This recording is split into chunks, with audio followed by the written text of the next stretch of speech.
Girls, Ridge Wallace here with Real Sports Talk Ridge Wallace on my YouTube channel, my Facebook channel. I want to come with y'all at my WWE Raw Monday Night Raw review for all my WWE fans over there. What I thought of the show, it was a really good show. There were a lot of things, a lot of substance in this review. I'm going to talk about things I like. I'm going to skim over the things I didn't, but still talk about them. I'm just not going to give them a lot of depth because it was such a long show and there was a lot of stuff. It was a show of storytelling. It was a show of building some stories. It was a show of continuing some stories. It was a show of putting some things in place. There were a lot of things going on in this show, and I figured WWE would do this. I figured tonight would be a story-building show, and it was. There were not a lot of matches, but there was a lot of storytelling, and that's what you usually get after a pay-per-view.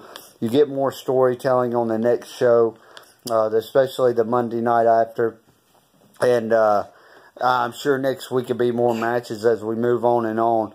But let's dive into this review and get started. So the first match we had, well, the opening promo was Joe's victory at the Fatal 5-Way. Then we had Wyatt and Reigns in a match. A very good match by the both of them. Reigns won. It was just a good match, a great match. I don't know what they're going to do with Reigns going forward. There really was not a lot tonight to tell what they're going to do with this guy going forward, but I'm sure he's going to be in a good highlight match. But he got the win over Wyatt. Wyatt had an interesting promo talking about he was going to take a revenge on all the 5 men that were involved in Fatal 5-Way. All 4 of them were on the show, minus 1. Balor was not on the show tonight, but I'm sure Wyatt will get to him. But we may have a Wyatt and Seth Rollins thing because of what happened later in the night. I don't know if that's the direction we're going or if Wyatt's just going to attack all 5 of these guys. I hope he doesn't interfere at Great Balls of Fire. I really hope we get a clean match. But that's what happened in that as well. But Reigns gets the win. Then we had an Enzo promo about the attacks that have been happening. Not a lot to talk about there.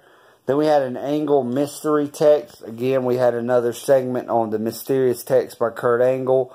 We had a Bliss promo in that. We find out that Bliss later on will be taking Nia Jax on for the Women's Championship. That's what we had going on. But it was more about driving home that mystery text angle.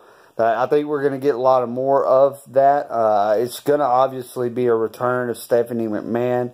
We're just not going to have that yet.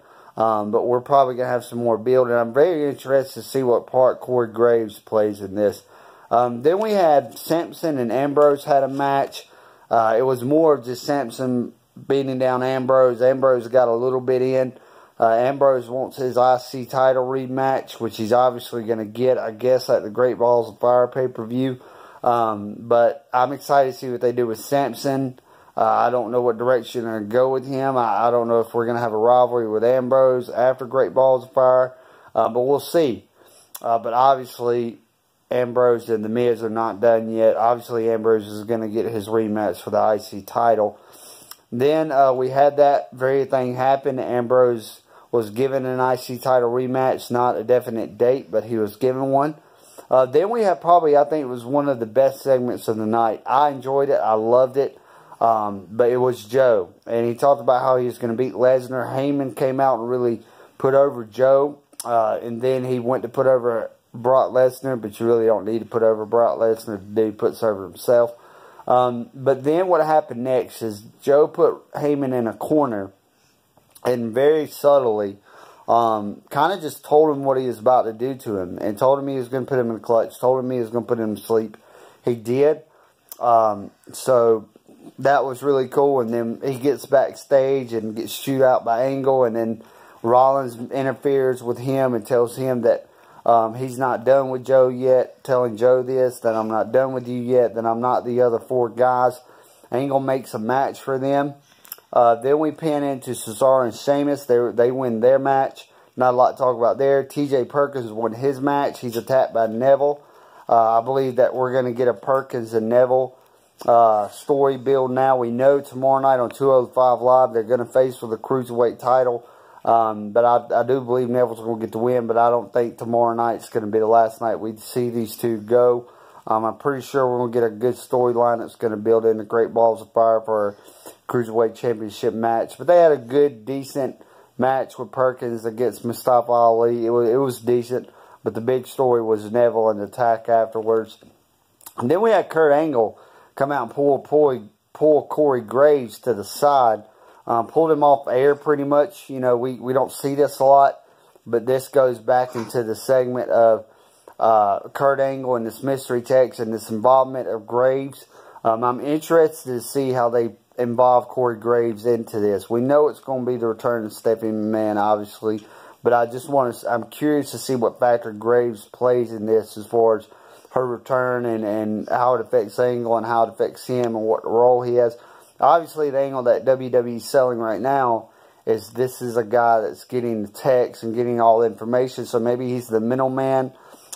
Maybe he's the direct messenger for Stephanie. I don't know. I'm just really interested and excited to see what they do with this. This is a very interesting angle that Angle at WWE, no pun intended, has taken. It's exciting that they've involved Graves.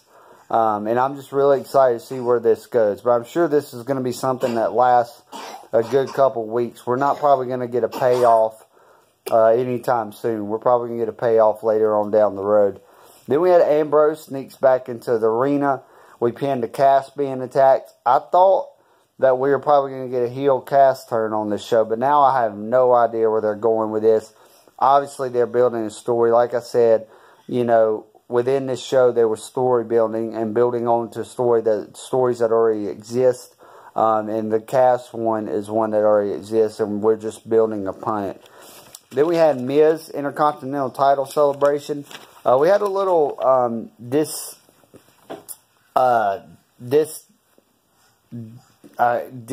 don't know what word I'm looking for. We had a little bit of discomfort within the relationship of Miz and Maurice.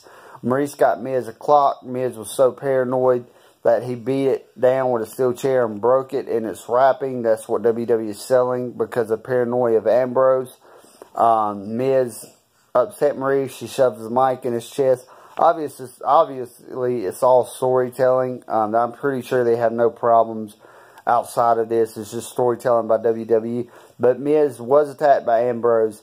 You know, and Miz was so distracted by Maurice that it caused this attack. You know, so I'm excited to see where WWE goes with this. I do not think the title is going to come off of Miz's hands. I think that would be a bad move by WWE. But Miz is going to have to face Ambrose again. We are going to get that rematch. And hopefully we get a better storyline building to the Miz match this time around instead of what we got before Extreme Rules. But we'll see. And I'm excited to see what they do with the whole thing with Maurice. Then we had Big Show and Enzo in a match, obviously because of Big Cass. They won their match. And then there was a little thing backstage where Cass was insinuating that Big Show did this. I don't think that's where they're going. I think we're going to have a revival thing or, you know, a Gallows and Anderson thing. I would be shocked if it's Big Show, but if it was, that would be kind of pretty cool. You could do Big Show and you could do Big Cass. But I'm just curious to see where they go. You know, I really hope it's a Big Cass heel turn. I think that's what everybody's hoping for at this point. But we'll just see what WWE does. Obviously, they're going to tell some more of this story. This is going to be a drawn-out thing that I don't think we're going to really get a lot of answers to until later on down the road. Then we have Bliss versus Nia Jax. She won via DQ because Mickie James and I'm drawing a blank here, guys, and I apologize. But Mickie James interfered, you know, and Dana Brooke. Mickie James and Dana Brooke interfered in the match when Bliss was rolled outside. I think what WWE is going to do here is go Mickie James, Dana Brooke, Nia Jax, and Bliss in a Fatal 4-Way at Great Balls of Fire. That would be awesome. Maybe put a Fatal 5-Way with the women, with Banks. That would be another good idea. But it was cool to see this. I really hope Nia Jax gets the belt. I think that she'll be a great champion as Bliss is, maybe even more of a greater champion than what Bliss is. But we'll see. I love Bliss as women's champion. But I think that's the direction we're going. I think this is the beginning of a story that they're going to start to tell. Then we had Lesnar finding out Lesnar's going to be on Raw next week because of the attack with Heyman. I'm excited to see what Lesnar does in Raw next week. Thank God he's back. Thank God we're going to see Universal title on Raw again. We deserve to see it every night. It's the main title of the show. For the life of me, I do not understand why WWE has not had it on the show. And Joe even pointed that in his promo that Lesnar's his part-timer. I would much rather Joe hold the belt because at least you know every single night you're going to get to see that belt. And I just don't like the fact that you're not seeing it every single night. You're seeing it every blue moon. And I hope and I pray to God that this is the turn to having Lesnar on Raw a lot more now that we're going to have the storyline with Joe. But obviously, the line and story that WWE is selling is Lesnar's looking to attack Joe after what Joe did to Heyman. Then we had the main event, Joe versus Rollins. It was an okay match. It could have been better. But I don't think WWE was selling a match here. I think they were selling Wyatt's claim that what he said at the beginning of the night, he was going to take out all 5 gentlemen. He starts with Reigns, but he loses, and then he takes out Rollins. Now, maybe this is a Rollins and Wyatt story, and I really hope it is, if this is the direction we're going, because WWE has missed the ball on this guy so many times with storylines that they could have done. They could have done right by him.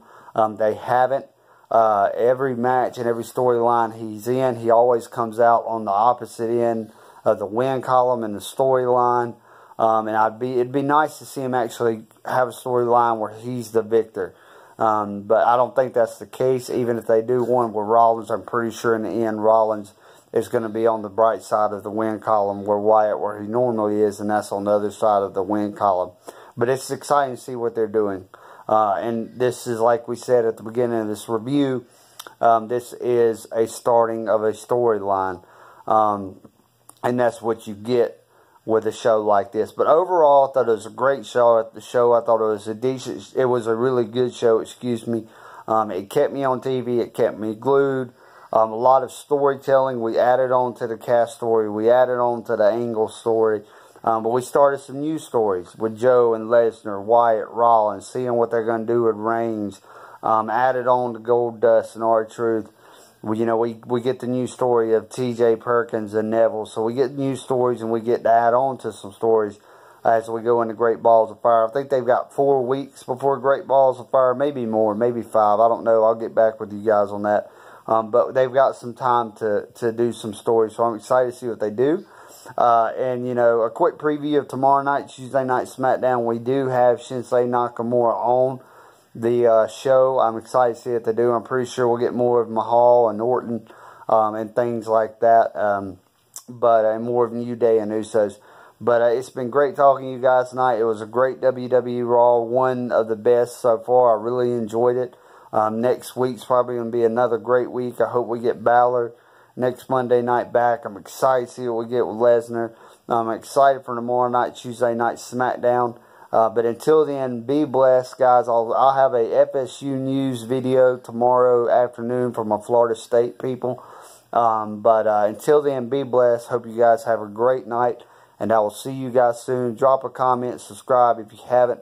Real Sports Talk with Ridge Wallace on my YouTube channel, my Facebook channel. I keep it real when I talk WWE, guys. I'm not going to talk biased. I'm not going to talk favorites. I'm just going to tell you how it is.